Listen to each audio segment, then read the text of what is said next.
Ladies and gentlemen, we're back. NFL Week 5 is in the books with Monday Night Football ending last night. Kansas City Chiefs, New Orleans Saints. If you're watching YouTube, the chat populates automatically. If you're watching on X, I have the chat up. It looks like I'm frozen. Hopefully that changes here in a second. Let me see.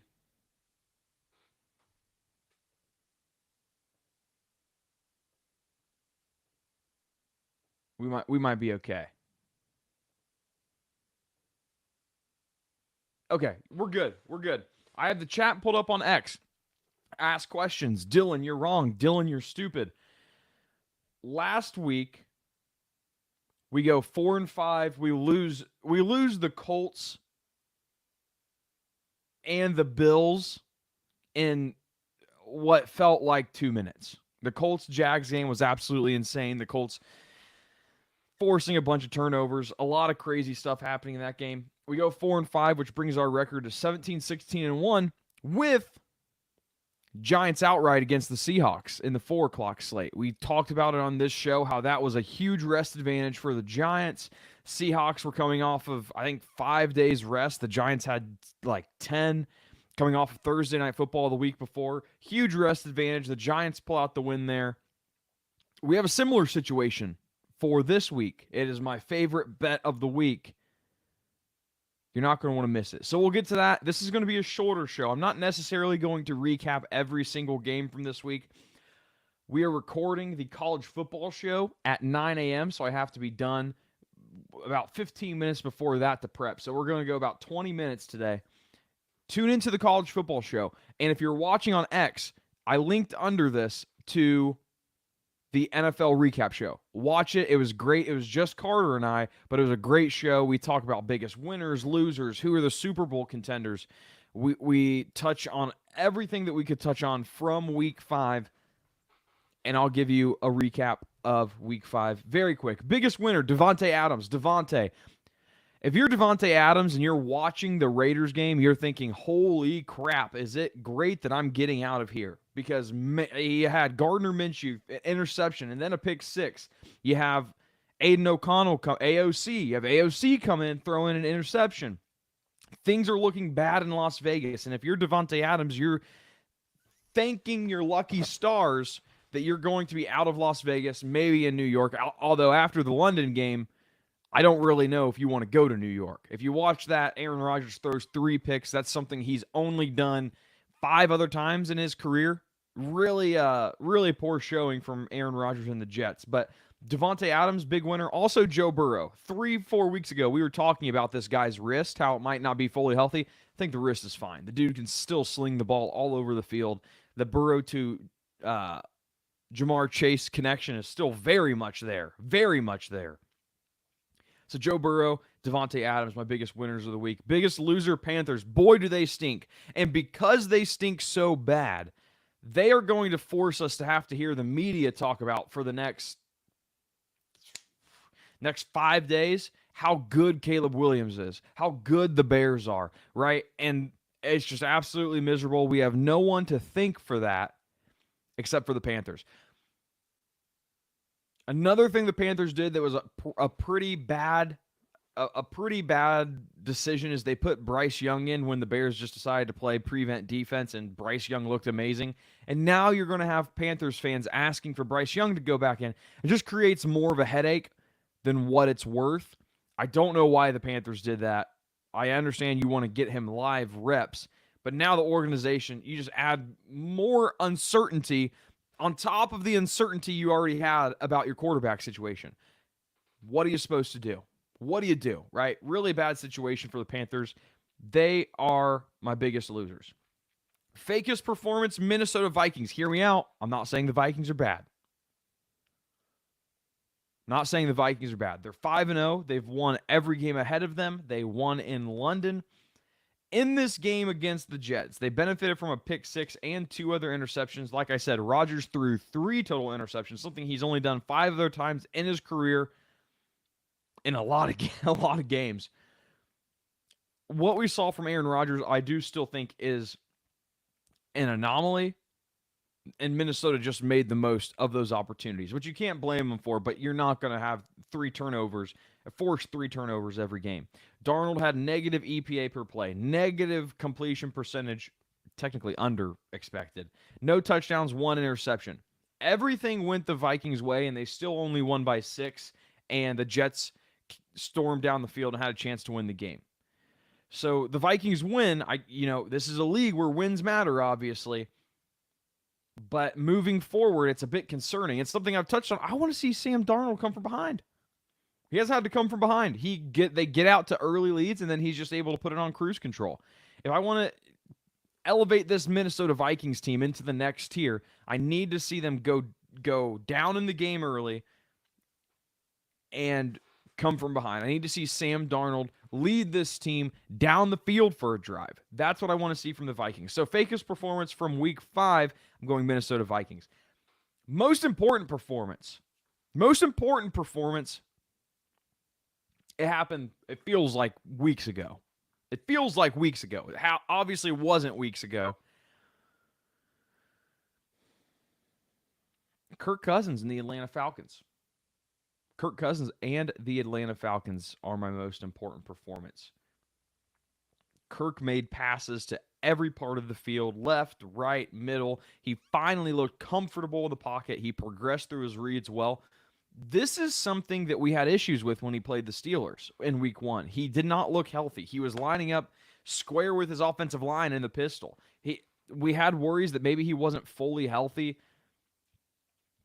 And now it's looking like it might have just been him getting back up to game speed. Because the last few weeks, even against the Eagles, Kirk has looked great. And it's really hard to argue right now, using just this year as a sample size, 2 minutes left on the clock, that you would want anybody else at quarterback than Kirk Cousins. Because he's led a game-winning drive down on the Eagles. He led a game-tying drive against the Buccaneers, and then a game-winning drive in overtime. So Kirk looked great. The Falcons' offense looked great. The defense I have some issues with. But that was the most important performance. Every single scoring drive, every single one on Thursday Night Football from Kirk Cousins and the Falcons started at their own 30-yard line. So they weren't gifted short fields. This was not, you make do with getting possession on your opponent's 40. Every single drive, scoring drive, from their own 30-yard line. Kirk went 42 for 58, 509 yards, 4 touchdowns, 1 interception, 0.35 EPA per play, and almost 7% completion percentage over expected. They missed 2 field goals, and they won the game by 6. So, most important performance was Falcons and Kirk Cousins. Now, we do it every week. I have a lot of picks to get to. Again, we're going to be short. We're going to be succinct, but we are going to go over the Wilkerson rankings. It says we have 9 views. I don't think anybody's watching right now, but okay. Yep, we'll allow that. Window.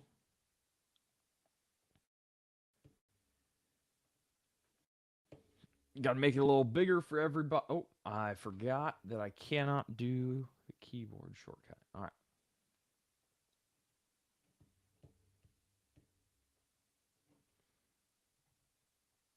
Oh, wow. This is...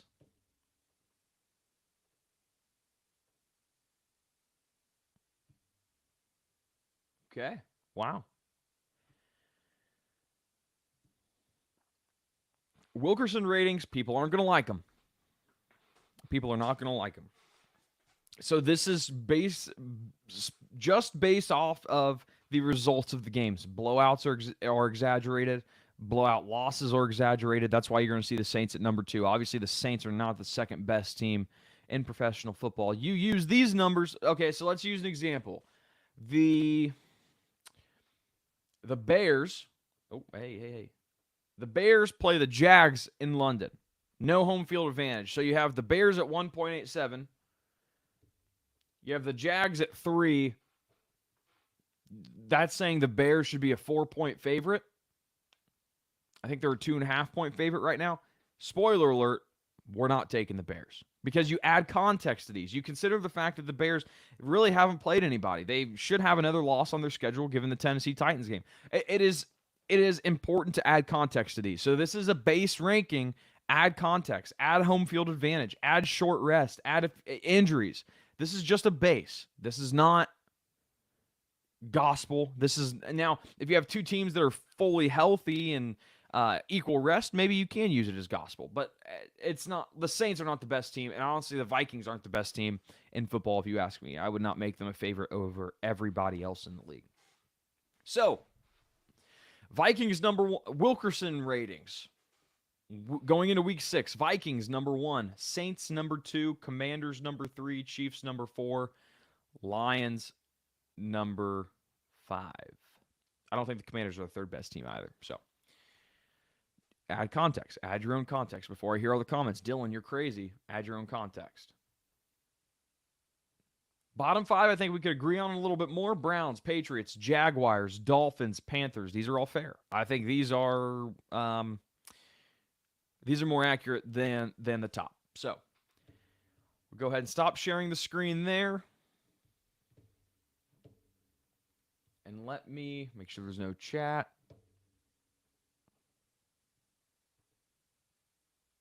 No chat. Okay.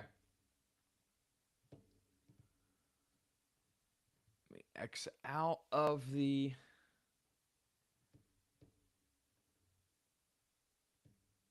rankings, and let's get to some odds here. A lot of picks I like this week, and one I just am absolutely enamored with, even though it's a team that isn't very good. Let me share my screen. 17, 16, and 1, but we are up, right? We are up because we took Giants plus 2, whatever it was, money line. Let's see, window here.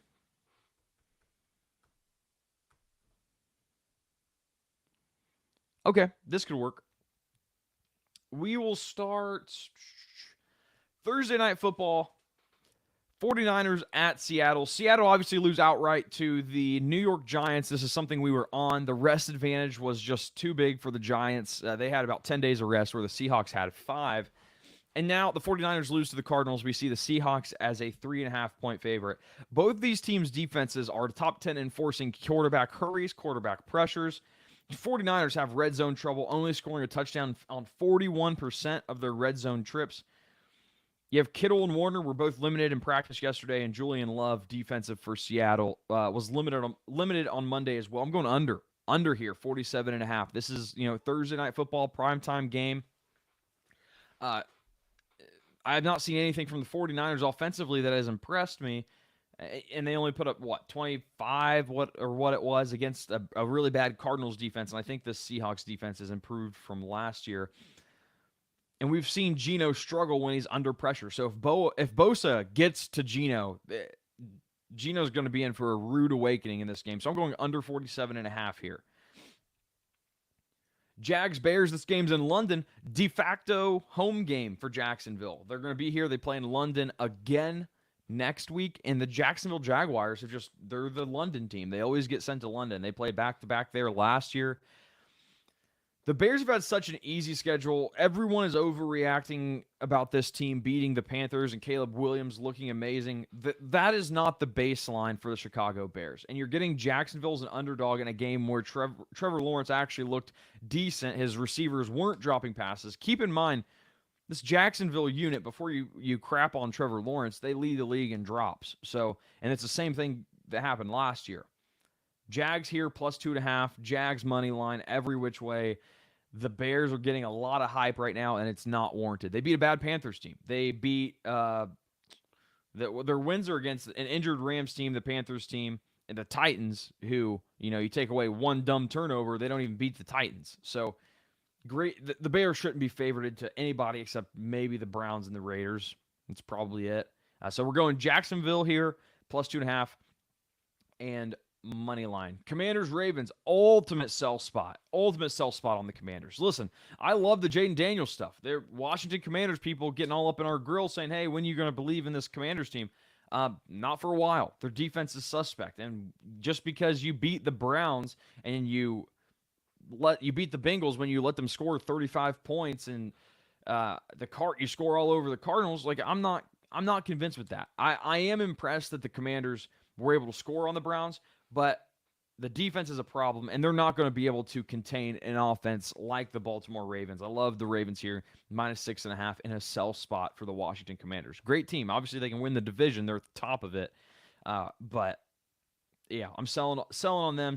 Not selling on the Jane Daniels hype. Selling on the defense. Really easy schedule for them so far as well. Texans Patriots. I can't back the Patriots. We don't know who's starting at quarterback. Apparently Drake May might start. I have no clue. So I'm going to pass there. Browns Eagles. I don't want to bet on the Eagles because if I do, I'm a dummy. But I can't bet on the Browns in any way right now because the offense is so anemic. Packers Cardinals. This is a tough one because Jordan Love. We've seen high turnover worthy play rate, high big time throw rate. So the range of possibilities is very wide here. I'm going to stay away from this one. Buccaneers Saints. This is the ultimate spot for the Buccaneers. This was the game I was talking about as the best bet of the week. 5-star. If you have followed the show or me for a while, this is the exact same spot we got the New York Giants in against the Seahawks. You have the Buccaneers who played on Thursday Night Football. They're getting about 10 days worth of rest, where the Saints are coming off of a Monday Night Football game where they had to play the reigning Super Bowl champions and then turn it around, and they have to play on 5 days rest? No, I don't think so. I'm going to take the Bucs every time. Huge rest advantage, very similar to the Giants last week. 5 days of rest compared to 10 for the Buccaneers. And it also have to consider, is Carr going to play? Is it going to be Jake Haener? Derek Carr has the oblique injury. We don't know if he's going to be ready. So, love the Bucs here. This is my favorite bet of the week. It's the same spot that we found the Giants in. It's just a shame we couldn't get him as an underdog, like apparently we could have when it opened. You see, plus a 1.5, getting a 1.5. So, lay the 1.5 with the Buccaneers. That I think this is a blowout spot, and we're going to be right back to talking about Baker Mayfield and how awesome he is. Even though he might not be that great, just kind of getting lucky in good spots. Did we do Titans Colts? That's what it is. It's up here. I have it next in my notes. It's up here because I'm a Titans fan. Listen, I'm going to keep buying on the Titans as long as you let me. As long as you let me buy on the Titans, I'm going to, because their 1-3 record. You really can make a case they could be 4-0 if you just take away some dumb decisions that Will Levis made. It's not. If he takes 3-4 more sacks this year instead of turning the ball over, the Titans are atop of the AFC South, and that's just kind of how it is. So I'm not selling on the Titans until I see something really worrisome from Will Levis. Obviously coming off a bye week, they have a win. They got a win right before that, so I am going Titans money line against the Colts as a slight underdog. And we will keep our time is it 39. We'll go about 5 more minutes. Raiders Steelers, not taking a dang thing. The Steelers can't move the ball. It's got to be Russie. This is the perfect time to get Russie in there. Perfect time to activate Russie and say, hey, go tear apart this awful Raiders defense, as long as Max Crosby doesn't kill him. Love staying away from this one. Staying away from this game. Chargers Broncos, we are going to take something in here under. Broncos defense is good. Might be one of the best in the league. Honestly, it might be one of the best in the league. And you also take into consideration that the Chargers and Justin Herbert, they're coming off of their bye, sure, but Justin Herbert could really go down at any time. He's never been a completely healthy quarterback. And if he goes down, there's no way the Chargers are scoring points. The defense has looked great under Harbaugh and Jesse Minter, and the Broncos defense has looked great all season. Both allowing less than 5 yards per play. 2 of the best red zone defenses allowing less than 35% touchdown rate in the red zone. 2 of the best defenses when it comes to points allowed per drive. 1.24 and 1.11 points per drive allowed. Chargers play slow, baby. Slow. Jim Harbaugh ball. 59 plays a game. Give me under here. Under 35.5. Lions, Cowboys, I love the Cowboys here. Looking ahead to the bye, go out, balls to the wall, give it all you got. Lions coming off of the bye, might start a little sleepy. I love the Cowboys here. This is a Cowboys team that everybody has written off. I love getting the Cowboys as an underdog here, and they turn the ball over so many times against the Steelers. It's just not going to happen every week. It's just not going to. I love the Cowboys in this spot. Falcons Panthers going to stay away. The Panthers are just kind of iffy to me. Don't want any part of that game. And then Bengals Giants. I'm taking the Bengals just in a buy low spot for the Bengals and a sell high spot on the Giants. Because the Giants beat the Seahawks, I don't think the Giants are a great team. I said that's purely because of rest advantage, and I'm holding true to that. The Giants aren't that good of a team. And this is a perfect there's no reason the Bengals should only be a 3.5 point favorite to this New York Giants team. There just isn't. So we're going to take the Bengals here minus 3.5. Sell high on that coming off of that win for the Giants. And then Bills Jets. I'm going to take the Bills just because the Jets are falling apart. There's serious issues there. You heard Quincy Williams say someone needs to be held accountable. Is that Nathaniel Hackett? I don't know. Is it Robert Saleh? I don't know. Is it Aaron Rodgers? Probably. It'd be my guess. Probably. So we're going to take the Bills there in a buyback spot. Obviously, they lose to the Texans. The game was close for the most of the way, and just hope Josh Allen plays. So, to recap, NFL Week 6 picks. Cowboys plus 3.5 and money line against the Lions. Jags plus 2.5 and money line against the Bears. Seahawks 49ers under 47.5. The Ravens minus 6.5 against the Commanders. Titans plus 1. Titans plus 1 against the Colts. Chargers Broncos under 35.5.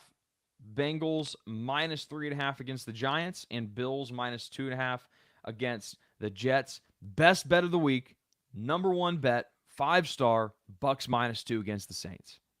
Bucks minus 2 against the Saints is the number. Okay, let me see if I can't